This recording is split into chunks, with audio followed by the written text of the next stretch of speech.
I like that. Woo. They gonna find something to say.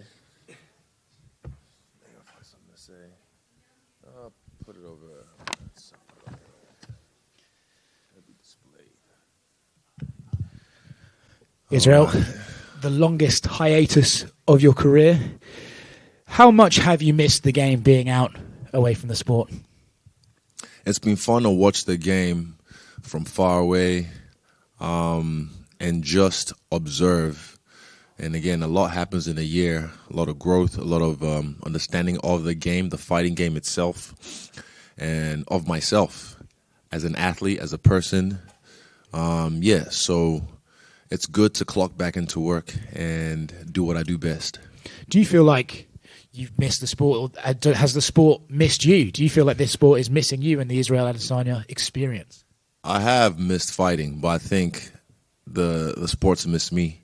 From what I'm hearing in my DMs from fans, again, I was one of the last, real ones who was active, not trying to just hold the belt for no reason, fight everybody. I'm just happy to be back. Looking at Joe, on paper, it would seem his biggest threat is the heavy hands that he always has. He's got that knockout power. Do you see that as his biggest weapon in this, or do you think he's more well-rounded than perhaps we're giving him credit for? No, I think he's very well-rounded. I think he is a big threat on the feet with the hands. And also his shot. He's got a fast shot. I've studied that very well in his grappling tendencies. So, I look forward to him testing that against me. And I want him to feel what I can do when it comes to grappling. Yeah.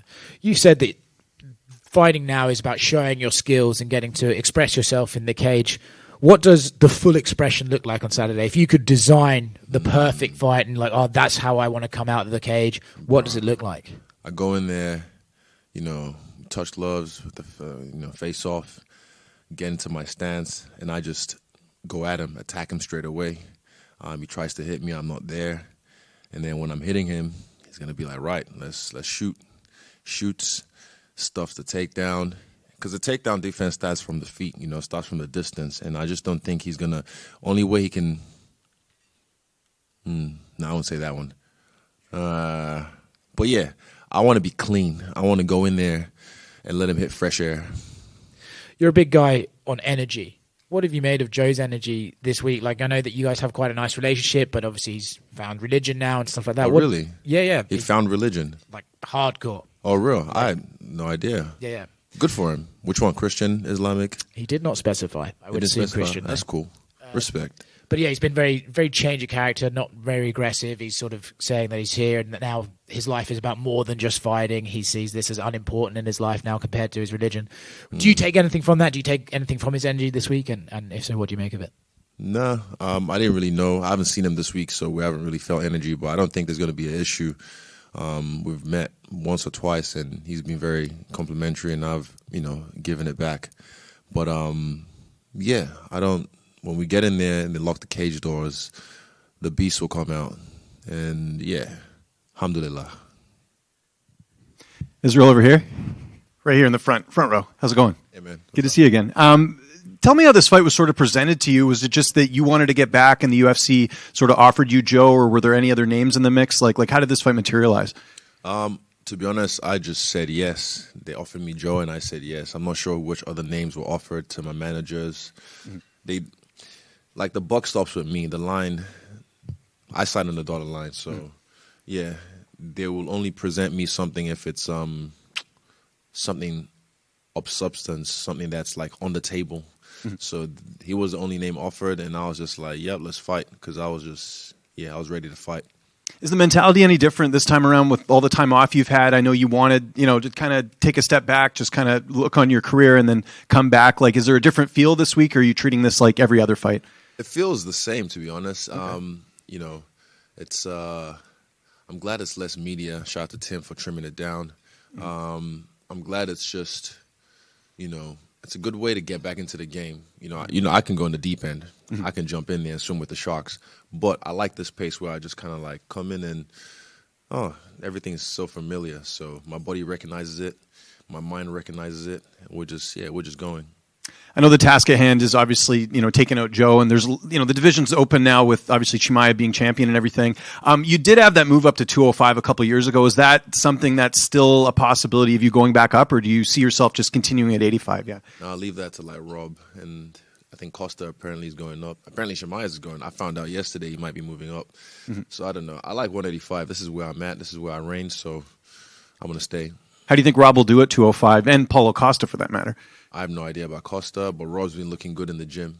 He started his camp with us. So, yeah, just a great training partner to have in the room. And, yeah, he still got it. I'll tell you that much. Yeah, no, he looked good. There's a lot of history here in Seattle with Bruce Lee. Obviously, he passed away here, I know. We're going to go see him after this. I was just going to say, because Song Yadong, I know he headlined the card last time he went and visited his grave. Is that so that you're going to be doing something similar? Me and Navajo are going to be going to the tomb of one of the goats after this and just pay our respects, but also just get some energy, get some mana. How much of an impact did Bruce have on your career? On my career, again, if not for him, us Chinese people might not be. No, if not for him, still got the jokes. But if not for him, movies might not be the way it is. Action movies, action stars, Blade, Chuck Norris, like those guys. Rest in peace. They might not be where it is, but for me, Jackie Chan was my guy that I grew up watching. Bruce Lee was, I guess, for the 80s. And a lot of black Americans and Americans fuck with it. And, but for me, it was Jackie Chan. He was more my flavor. But Bruce Lee is a legend. He's a guy that I've admired. His philosophy, mainly. His fighting style was cool, but mainly his philosophies and the way he thought. That's what drew me to him. And just last one for me. I'm sure we'll see how the fight goes on Saturday, but are you kind of just taking it fight to fight as far as, the longevity of your career? Like if this goes really well, that could maybe extend things. Is that kind of how you're seeing things? Because you got a lot of things going on outside. Like you got the YouTube channel. There's a lot of things happening for you outside of fighting. Yeah, but I still have so much left on the table. And for me, I'm taking everything one moment at a time, one day at a time, one fight at a time, because the world's crazy right now, so we don't know what's going to happen. So everything is just about this moment. Normally, when I was coming up, also I'm in a different place in my career. When I was coming up, I'm fighting actively 5 times in my first year in the UFC, calling out name after name after name, picking my opponents. But it's not really just, like, why would I don't need to do, I am me.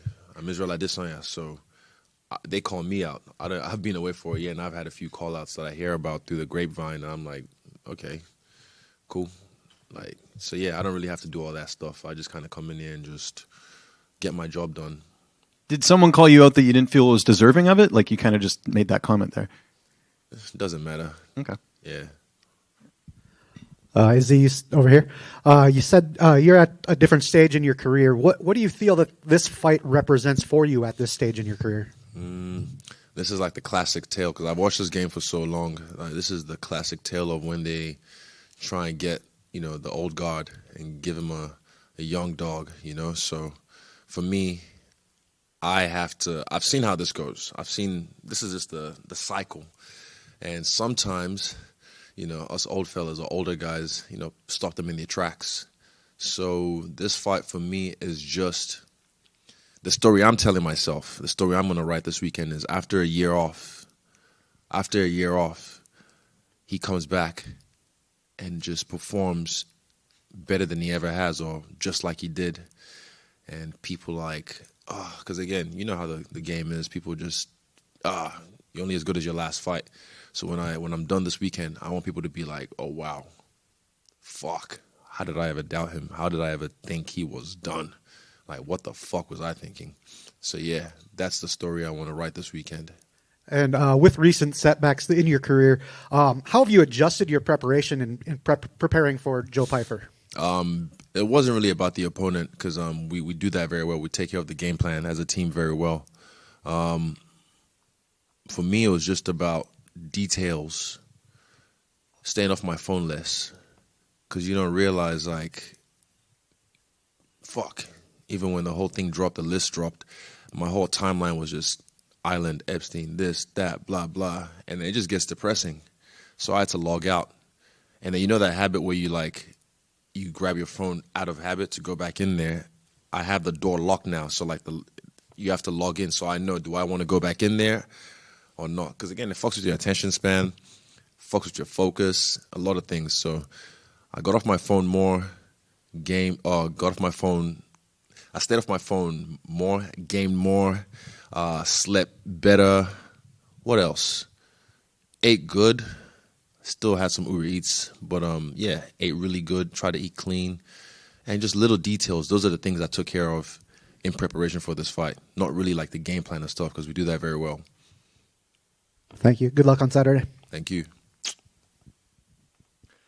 I wanted to ask, how much you're such a seasoned fighter that how much do you think like randomness, the element of randomness or luck, factors into professional MMA? In your last fight, you won the first round and you looked to be doing pretty well in the second round. You got hit with a low blow, maybe didn't wait as long as you should have before going back in. Do you think that's an element of randomness or luck? And I guess in general, how much has that? Have you thought about that in your career? That's a good question. Randomness. I mean, that's life. Things happen. But yeah, for me, the lesson was, take time. You don't have to. As soon as it happened, I was kind of on the fly. I was like, you know what? I don't want to give him time to rest because I knew I was winning. But I made a mistake by resetting at the wrong distance. So that was my bad. And these are things that happen in life. Sometimes you're doing so well, and then all it takes is a split second of lapse in focus. And again, I've taken care of that very well this camp. And you spoke about the old guard facing the new fighters. You've drawn Anderson Silva comparisons since the start of your career. Do you see yourself kind of as in the same position as a late career Anderson Silva? Yeah, but different. And something I even said to Oscar yesterday was, when you think about Anderson Silva, no one thinks about the last part of his career. They remember the highlights and the moments he made them feel something. He made the whole world feel something, like just by being himself, being amazing at fighting, and just being a sweet guy. So for me, it's not, I'm in the same position. Like I said, this is the cycle of everything, but, I'm going to write my own story. Good luck. Thank you. Hey, Israel. What is your relationship currently with the fans? Because you said, you've been getting some messages and things like that about you coming back. But I remember, I think it was on the Joe Rogan pod a few years ago.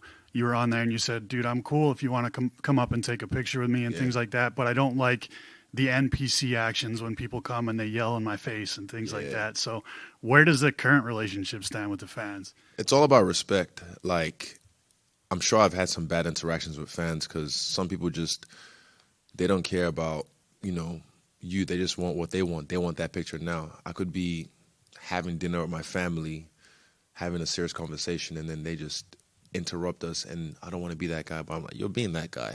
And it's all about respect, time and place. Outside the hotel, I take photos. I just don't like scalpers, guys who bring like 20 things to sign. I'm like, I know what you're doing. I ain't stupid. I wasn't born yesterday. But it's about respect, and I've had great interactions with fans. People who show respect, like, you'll see heaps of comments on my freestyle bender, people being like, I met this guy one time, and man, we talked for like 15 minutes. Even if it's 5 seconds, I want to connect with someone for that. I'll make them feel seen for that 5 seconds, take the picture.